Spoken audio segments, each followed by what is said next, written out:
नमस्कार, NTV India news में आपका स्वागत है। मैं साक्षी। पेश आज की प्रमुख हलचल। 25 जनवरी को 16वें राष्ट्रीय मतदाता दिवस के अवसर पर जिला स्तरीय कार्यक्रम का आयोजन कलेक्ट्रेट सभागार अपर कलेक्टर एवं उप जिला निर्वाचन अधिकारी श्री BP पांडे की अध्यक्षता में किया गया। आयोजन का उद्देश्य लोकतांत्रिक मूल्यों को सुदृढ़ करना तथा नागरिकों को मताधिकार के प्रति जागरूक करना रहा। कार्यक्रम की शुरुआत मतदाता शपथ के साथ हुई, जिसमें उपस्थित अधिकारियों, कर्मचारियों, विद्यार्थियों एवं नागरिकों ने निष्पक्ष, निर्भीक एवं जिम्मेदारी पूर्ण मतदान करने की शपथ ली। इसके पश्चात मुख्य निर्वाचन आयुक्त श्री ज्ञानेश कुमार का संदेश प्रदर्शित किया गया, जिसमें लोकतंत्र में मतदाता की भूमिका एवं सहभागिता के महत्व को रेखांकित किया गया। इस अवसर पर अपर कलेक्टर एवं उप जिला निर्वाचन अधिकारी श्री BP पांडे ने कहा कि लोकतंत्र की वास्तविक शक्ति मतदाता में निहित होती है। स्वतंत्र, निष्पक्ष एवं निर्भीक मतदान ही एक सशक्त लोकतांत्रिक व्यवस्था की पहचान है। उन्होंने कहा कि प्रत्येक नागरिक का यह नैतिक एवं संवैधानिक दायित्व है कि वह अपने मताधिकार का प्रयोग कर देश के लोकतांत्रिक तंत्र को मजबूत बनाए। उन्होंने कहा कि निर्वाचक नामावली की शुद्धता एवं अद्यतनता लोकतांत्रिक प्रक्रिया की आधारशिला है। SIR अधिकार के अंतर्गत BLO सुपरवाइजर, रजिस्ट्रीकरण अधिकारी एवं सहायक रजिस्ट्रीकरण अधिकारियों द्वारा किए गए उत्कृष्ट कार्यों से मतदाता सूची अधिक सटीक, पारदर्शी एवं विश्वसनीय बनी है। अपर कलेक्टर ने नवीन मतदाताओं से आह्वान करते हुए कहा कि युवा वर्ग की सक्रिय सहभागिता से ही लोकतंत्र का भविष्य सुदृढ़ होगा। अंत में उन्होंने सभी अधिकारियों, कर्मचारियों एवं नागरिकों से लोकतंत्र की मजबूती हेतु सतत प्रयास करने तथा आगामी निर्वाचन प्रक्रिया में सक्रिय भागीदारी निभाने का संकल्प लेने का आह्वान किया। विधानसभा सीधी अंतर्गत ब्लॉक कुचबाई के सेक्टर पिपरोहर में कांग्रेस पार्टी द्वारा मनरेगा बचाओ संग्राम कार्यक्रम का आयोजन किया गया। कार्यक्रम के माध्यम से मजदूरों के अधिकारों की रक्षा और मनरेगा में हो रही अनदेखी के खिलाफ आवाज बुलंद करते हुए सोई हुई सरकार को जगाने का प्रयास किया गया। कार्यक्रम को संबोधित करते हुए कांग्रेस नेताओं ने कहा कि भाजपा सरकार की नीतियों के कारण मनरेगा मजदूरों को समय पर काम और मजदूरी नहीं मिल पा रही है, जिससे ग्रामीण क्षेत्र के गरीब परिवारों का जीवन प्रभावित हो रहा है। कांग्रेस पार्टी मजदूरों के हक की इस लड़ाई को सड़क से सदन तक मजबूती से लड़ती रहेगी। इस अवसर पर जिला कांग्रेस कमेटी सीधी द्वारा मनरेगा बचाओ संग्राम कार्यक्रम के नियुक्त प्रभारी नवीन सिंह, जिला कांग्रेस महामंत्री जय सिंह, जिला कांग्रेस महामंत्री नागेश्वर साकेत, अध्यक्ष IT cell Rajesh Singh Chauhan, sector प्रभारी Mahendra Pratap Singh BLA, Bansraj Singh BLA, Rajesh Saket BLA सहित सेक्टर एवं मंडल के कार्यकर्ता तथा बड़ी संख्या में ग्रामीण जन उपस्थित रहे। 25 जनवरी को मध्य प्रदेश के पूर्व मंत्री राष्ट्रीय कांग्रेस पार्टी के CWC के सदस्य कमलेश्वर पटेल आज जिले के प्रवास पर पहुंचे। प्रवास के दौरान उन्होंने आज इंडियन कॉफी हाउस में पत्रकारों के साथ चाय पार्टी के बाद NTV इंडिया न्यूज ने उनसे जिले में उनके राज्यसभा जाने और उनकी सीट को खाली करने और प्रयागराज में प्रशासन और साधु संतों के बीच चल रहे टकराव और स्थानीय समस्याओं को लेकर सीधे सवाल किए, जिनका उन्होंने बेबाकी से जवाब दिया। पूर्व मंत्री कमलेश्वर पटेल के साथ NTV इंडिया न्यूज की हुई खास बातचीत पर NTV इंडिया न्यूज की रिपोर्ट देखिए। एक चर्चा बहुत जोरों से है जनता के बीच में कि पूर्व मंत्री कमलेश्वर पटेल जी राज्यसभा जा रहे हैं। क्या ऐसी स्थिति बन रही है? ये किसने कह दिया कि कोई राज्यसभा में चला जाएगा तो लोकसभा विधानसभा नहीं लड़ सकता या लोकसभा नहीं लड़ सकता? ये कोई कानून थोड़ी है। उत्तर प्रदेश प्रयागराज में जो सत्ता और साधु संतों के बीच टकराव चल रहा है, उसको आप किस नजरिए से देखते हैं? ये सिर्फ धर्म की भी राजनीति करते दिखावे की, ना ये धर्म के सही पोषक है और ना ही देश की जनता जनार्दन के सही पोषक है। मध्य प्रदेश सरकार के पूर्व मंत्री और राष्ट्रीय कांग्रेस पार्टी के CWC सदस्य कमलेश्वर पटेल आज सीधी जिले के प्रवास पर पहुंचे और उन्होंने कॉफी हाउस में पत्रकारों के साथ 9 वर्ष के मौके पर चाय पार्टी की। चाय पार्टी के बाद NTV इंडिया न्यूज ने जब उनसे सवाल किया कि चर्चाएं हैं कि आप राज्यसभा जाने वाले हैं और आपकी सीट खाली होने वाली है, तो सुनिए उन्होंने क्या कहा। एक चर्चा बहुत जोरों से है जनता के बीच में कि पूर्व मंत्री कमलेश्वर पटेल जी राज्यसभा जा रहे हैं। क्या ऐसी स्थिति बन रही है और क्या परिसीमन की स्थिति बन रही है?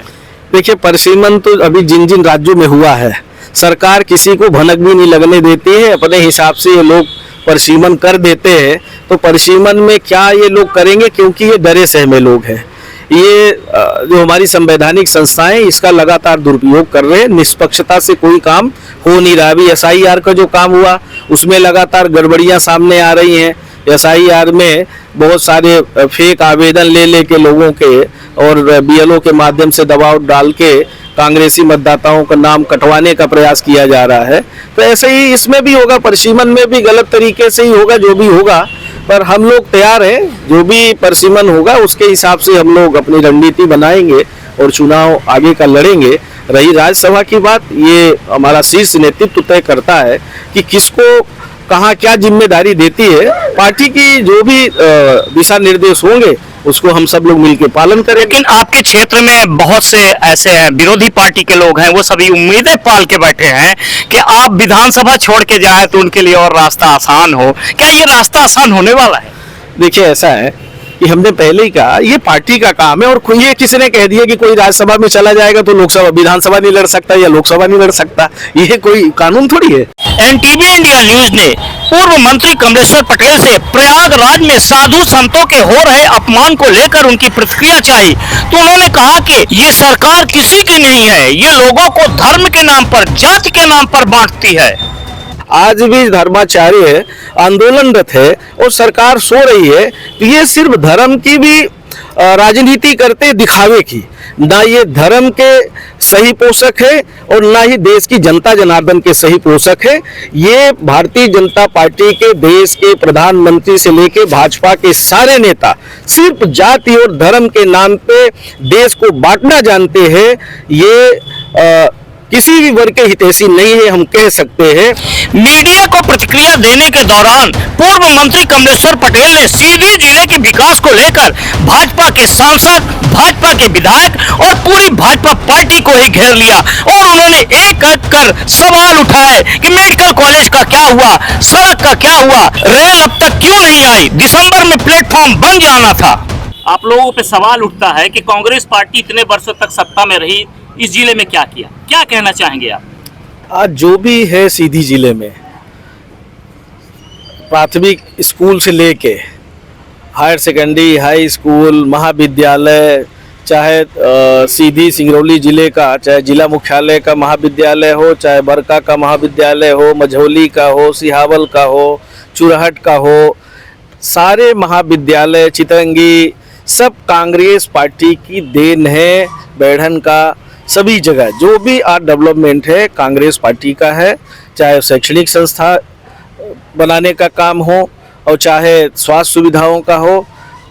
दुर्भाग्य है कि वर्तमान में जो यहाँ से सांसद है, विधायक है भारतीय जनता पार्टी के, जिनकी इतने वर्षों से सरकार है, उनकी उपलब्धियाँ सिर्फ भाषणों तक सीमित है और जो उनकी मुख्य जिम्मेदारी है क्षेत्र के विकास की, उसमें हमें तो नहीं दिखाई देता कुछ। अगर हम सीधी स्टेडियम की बात करें तो यहाँ दूसरा स्टेडियम तो नहीं बन पाया। आज कलेक्ट्रेट भवन की बात करें, महाविद्यालय भवन जो भी बना हुआ सब कांग्रेस पार्टी की देन है।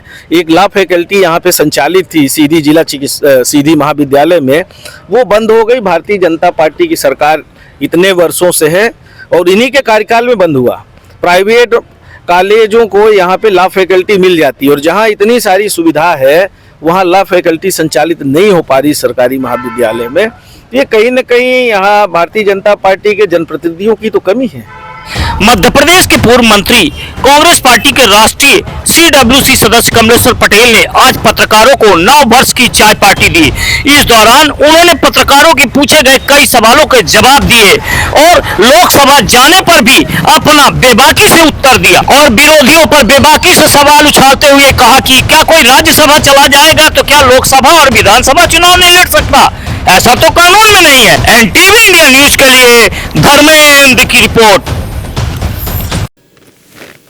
21वीं सदी की डिजिटल दुनिया में लोग फोटो खिंचवाने, सेल्फी लेने और सोशल मीडिया में वायरल करने में व्यस्त रहते हैं, लेकिन सीधी जिले के संजय टाइगर रिजर्व में बाघों की गणना के लिए विभाग द्वारा कीमती और हाईटेक कैमरे लगाए गए हैं, जो संजय टाइगर रिजर्व में रहने वाले बाघों और हाथियों को पसंद नहीं आ रहे हैं और उन्होंने 3 दर्जन से भी ज्यादा कैमरे को अपने पाँव के नीचे और जबड़े में कुचल कुचल कर तोड़ डाले हैं। संजय टाइगर रिजर्व के राजा बाघ और हाथी की कैमरे से चल रही दुश्मनी पर NTV इंडिया न्यूज की रिपोर्ट देखिए। तस्वीर तेरी दिल से जिस दिन से बसाई है। जी हाँ, 21वीं सदी की डिजिटल दुनिया में सोशल मीडिया के प्लेटफॉर्म और कैमरों में अपनी सेल्फी और फोटो खिंचवाने और डलवाने के लिए जहां पूरी दुनिया रात दिन एक किए रहती है, वहीं संजय टाइगर रिजर्व के बाघ और हाथियों को इन कैमरों से नफरत है। अब आप सोच रहे होंगे कि हम ऐसा क्यों कह रहे हैं, तो हम आपको बता दें कि संजय टाइगर रिजर्व द्वारा बाघों की गणना के लिए संजय टाइगर रिजर्व में अनेक बेशकीमती और हाईटेक कैमरे लगाए गए हैं। लेकिन रात में जब ये बाघ या हाथी निकलते हैं तो कैमरे उनकी ऑटोमेटिक फ्लैश चमकाकर फोटो खींचते हैं।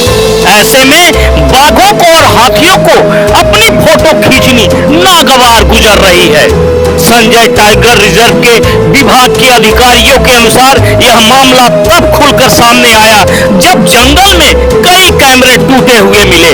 जब सलामत कैमरों की फोटो और टूटे हुए कैमरों की मेमोरी कार्ड चेक की गई तो उसमें निकल कर आया कि एक बाघ अपने जबड़ों से लगे कैमरों को खींचकर तोड़कर चूर चूर कर डाला। संजय टाइगर रिजर्व में बाघ के कैमरे तोड़ने का वीडियो खूब वायरल हुआ था। अभी लोग और विभाग उन टूटे हुए कैमरों को भूला भी नहीं होगा कि एक बार संजय टाइगर से फिर चौंकाने वाली खबर आ गई। छत्तीसगढ़ से आए हुए हाथियों ने भी कैमरा तोड़ना शुरू कर दिया। टूटे हुए कैमरों और हाथियों के द्वारा कैमरों के तोड़े जाने की फोटो सामने आ गई। संजय टाइगर रिजर्व के बाघ और हाथियों द्वारा कैमरों को तोड़े जाने और कैमरों से उनकी इस नफरत को लेकर एनटीवी इंडिया न्यूज ने जब संजय टाइगर रिजर्व के एसडीओ सुधीर मिश्रा से जानकारी चाही तो उन्होंने बताया कि ये एक स्वाभाविक प्रक्रिया है। फ्लैश चमकने की वजह से बाघ और हाथी विचलित होते हैं और वो कैमरे पर हमला कर देते हैं। उन्होंने बताया कि उन्होंने कई हाईटेक कैमरे तोड़कर विभाग को काफी क्षति पहुंचाई है। जो ऑल इंडिया टाइगर एस्टिमेशन 2026 का चल रहा है, उसी के तहत पौनी रेंज में कैमरे लगाए गए। ये सारे हाथी वही हैं जो लगातार 10 महीने तक यहाँ रहते हैं, छत्तीसगढ़ चले जाते हैं। तो वो एक्चुअली छत्तीसगढ़ के ही हैं, झारखंड और छत्तीसगढ़ के हाथी जो अभी यहाँ लगभग स्थायी रूप से रह रहे हैं। तो ये जो तोड़ रहे हैं कैमरे, ये वही छत्तीसगढ़ वाले ही हाथी हैं। अब तक लगभग 27 कैमरे ये तोड़ चुके हैं और एक विशेष क्षेत्र जहां इनका मूवमेंट है लगातार, वहीं पे ये घटनाएं घटित हो रही हैं। एक शेर ने भी पिछली बार पूरा कैमरा उखाड़ डाला, तोड़ डाला। वो भी अब सभी जंगली जानवर हैं, उनके लिए ये नई चीज है। कोई ये तो उसका भाग नहीं है जंगल का, उनका जो आवास है उसका भाग ये नहीं है, जो कि नई चीज है। और सामान्य तौर पर जो फ्लैश चमकती है तभी ये घटनाएं होती हैं, तो वो डिस्टर्ब होते हैं उससे। बेबी को फेस पसंद है, सेल्फी का क्रेज पसंद है, लेकिन संजय टाइगर रिजर्व के हाथियों और बाघों को कैमरा नहीं पसंद है। एनटीवी इंडिया न्यूज के लिए धर्मेंद्र की रिपोर्ट। सीधी शहर के पूजा पार्क में नगरपालिका परिषद की पार्षद श्रीमती कुमुदनी सिंह की आयोजकत्व में चल रही संगीतमय श्रीमद् भागवत कथा के चौथे दिन आज भगवान श्री कृष्ण के जन्मोत्सव की मनमोहक कथा सुनाई गई। साथ ही भगवान कृष्ण के जन्मोत्सव को शानदार तरीके से मनाया गया। पूजा पार्क में चल रही कथा का श्रवण करने और व्यासपीठ का आशीर्वाद प्राप्त करने के लिए आज जिला कांग्रेस कमेटी के अध्यक्ष ज्ञान सिंह चौहान, भाजपा के वरिष्ठ नेता और समाज सेवी संतोष सिंह चौहान, भाजपा के पूर्व जिला अध्यक्ष, वर्तमान भाजपा प्रदेश जिला कार्य समिति के सदस्य Indrasharan Singh Chauhan, Naveen network digital city channel NTV India news के संचालक नवीन सिंह, नगरपालिका के पूर्व उपाध्यक्ष जितेंद्र सिंह चौहान पूजा पार्क पहुंचे, जहां पर सभी ने व्यासपीठ का आशीर्वाद प्राप्त किया और पूजा पार्क में चल रही संगीतमय श्रीमद् भागवत कथा में श्री कृष्ण जन्मोत्सव का आनंद उठाया। इस दौरान जिला कांग्रेस कमेटी के अध्यक्ष कथा में मौजूद सभी भक्तों के साथ भाव विभोर दिखाई पड़े। इस दौरान पूजा पार्क का पूरा वातावरण कृष्णमय दिखाई पड़ रहा था।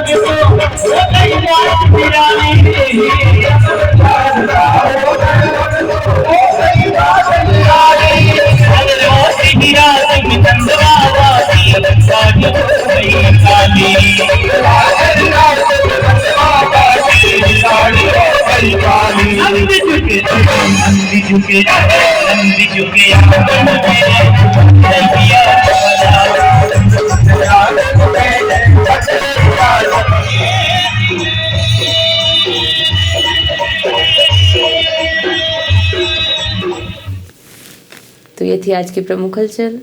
नमस्कार।